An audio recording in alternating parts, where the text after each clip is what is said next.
उष्णा को लेके समीन के दिल में काफ़ी ज़्यादा वसवसे पैदा हो रहे हैं और उसको समझ आ रही है कि ये कोई अच्छे ट्रैक पे नहीं चल रही है। मतलब यह है कि उसको सुलझाना उसका काम है। लेकिन जैसे ही वो उससे बात करने के लिए आगे बढ़ती है और उसको समझाने की कोशिश करती है कि देखो मुझे नहीं लग रहा कि ये सब कुछ जो हो रहा है ना वो सही है। देखो तुम्हें ये सारे तौर तरीके ये सब कुछ बदलना होगा।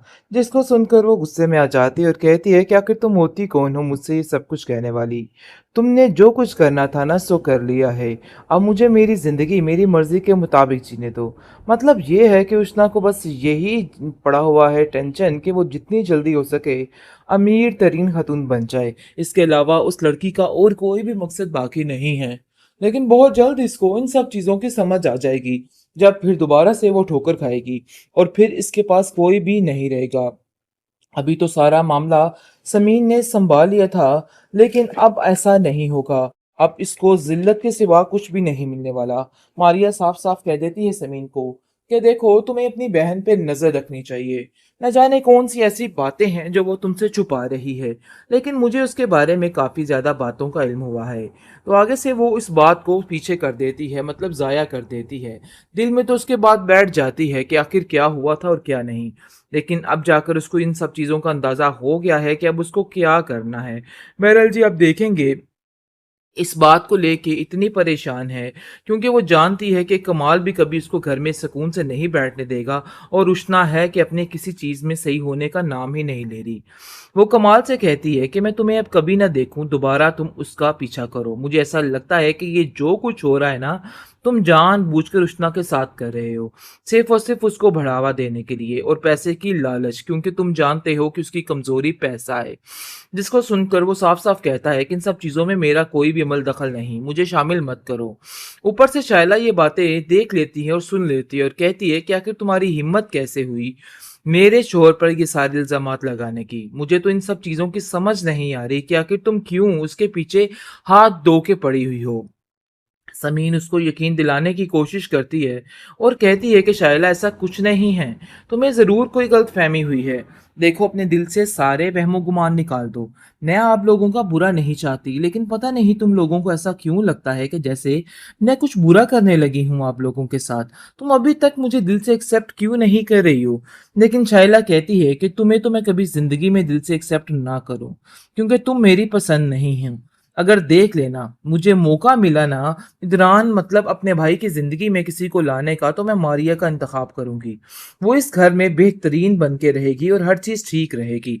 लेकिन ये समीन इस बात को लेके काफ़ी टेंशन में आ चुकी है और कहती है कि मुझे इस जंग की समझ नहीं आ रही, जो आए दिन कटहरे में आके लग जाती है। आखिर ये सारे क्या मामलात हैं? कब तक ये सब कुछ ऐसे रहेगा? ये सारी चीज़ें मेरी समझ से बाहर हो चुकी हैं। लेकिन इन सब बातों को समझाने और सुलझाने के लिए अब उसको बहुत दिमाग की ज़रूरत है, क्योंकि नया मसला जो बन चुका है अब उस लड़के का, क्योंकि दोबारा बार बार कॉल करके वो उसको परेशान करने की कोशिश कर रहा है, जिसकी वजह से द्रान भी काफ़ी ज़्यादा डिस्टर्ब है।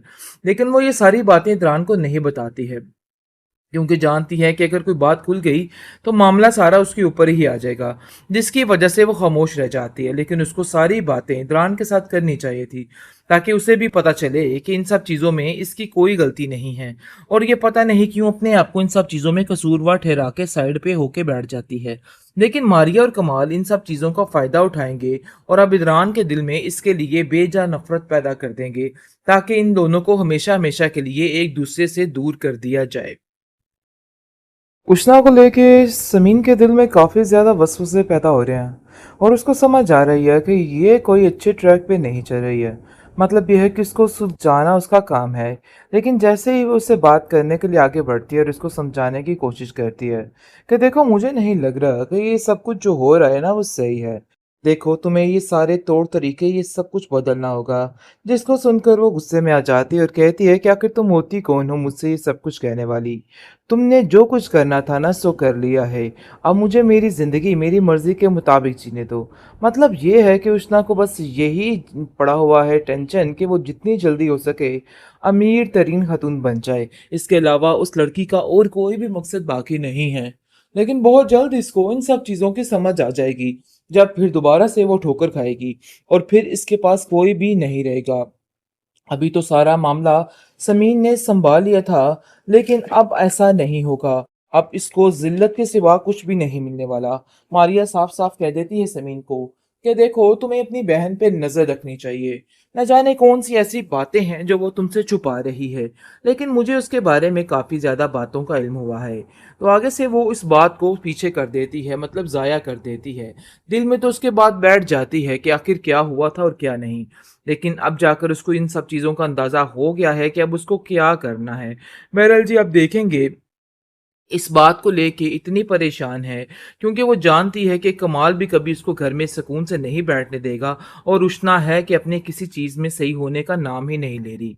वो कमाल से कहती है कि मैं तुम्हें अब कभी ना देखूं दोबारा तुम उसका पीछा करो। मुझे ऐसा लगता है कि ये जो कुछ हो रहा है ना, तुम जानबूझकर रुशना के साथ कर रहे हो, सिर्फ और सिर्फ उसको बढ़ावा देने के लिए और पैसे की लालच, क्योंकि तुम जानते हो कि उसकी कमज़ोरी पैसा है। जिसको सुनकर वो साफ-साफ कहता है कि इन सब चीज़ों में मेरा कोई भी अमल दखल नहीं, मुझे शामिल मत करो। ऊपर से शायला ये बातें देख लेती है और सुन लेती है और कहती है कि आखिर तुम्हारी हिम्मत कैसे हुई मेरे शोहर पर ये सारे इल्ज़ामात लगाने की? मुझे तो इन सब चीज़ों की समझ नहीं आ रही कि आखिर तुम क्यों उसके पीछे हाथ धो के पड़ी हुई हो? समीन उसको यकीन दिलाने की कोशिश करती है और कहती है कि शायला ऐसा कुछ नहीं है, तुम्हें ज़रूर कोई गलतफहमी हुई है। देखो अपने दिल से सारे वहमो गुमान निकाल दो। मैं आप लोगों का बुरा नहीं चाहती, लेकिन पता नहीं तुम लोगों को ऐसा क्यों लगता है कि जैसे मैं कुछ बुरा करने लगी हूँ आप लोगों के साथ। तुम अभी तक मुझे दिल से एक्सेप्ट क्यों नहीं कर रही हो? लेकिन शायला कहती है कि तुम्हें तो मैं कभी ज़िंदगी में दिल से एक्सेप्ट ना करूँ, क्योंकि तुम मेरी पसंद नहीं हो। अगर देख लेना, मुझे मौका मिला ना इदरान, मतलब अपने भाई की ज़िंदगी में किसी को लाने का, तो मैं मारिया का इंतखाब करूँगी। वो इस घर में बेहतरीन बन के रहेगी और हर चीज़ ठीक रहेगी। लेकिन ये समीन इस बात को लेके काफ़ी टेंशन में आ चुकी है और कहती है कि मुझे इस जंग की समझ नहीं आ रही, जो आए दिन कटहरे में आके लग जाती है। आखिर ये सारे क्या मामलात हैं? कब तक ये सब कुछ ऐसे रहेगा? ये सारी चीज़ें मेरी समझ से बाहर हो चुकी हैं। लेकिन इन सब बातों को समझाने और सुलझाने के लिए अब उसको बहुत दिमाग की ज़रूरत है, क्योंकि नया मसला जो बन चुका है अब उस लड़के का, क्योंकि दोबारा बार बार कॉल करके वो उसको परेशान करने की कोशिश कर रहा है, जिसकी वजह से द्रान भी काफ़ी ज़्यादा डिस्टर्ब है। लेकिन वो ये सारी बातें द्रान को नहीं बताती है, क्योंकि जानती है कि अगर कोई बात खुल गई तो मामला सारा उसके ऊपर ही आ जाएगा, जिसकी वजह से वो खामोश रह जाती है। लेकिन उसको सारी बातें इमरान के साथ करनी चाहिए थी, ताकि उसे भी पता चले कि इन सब चीज़ों में इसकी कोई गलती नहीं है और ये पता नहीं क्यों अपने आप को इन सब चीज़ों में कसूरवार ठहरा के साइड पे होके बैठ जाती है। लेकिन मारिया और कमाल इन सब चीज़ों का फ़ायदा उठाएंगे और अब इमरान के दिल में इसके लिए बेजा नफरत पैदा कर देंगे, ताकि इन दोनों को हमेशा हमेशा के लिए एक दूसरे से दूर कर दिया जाए।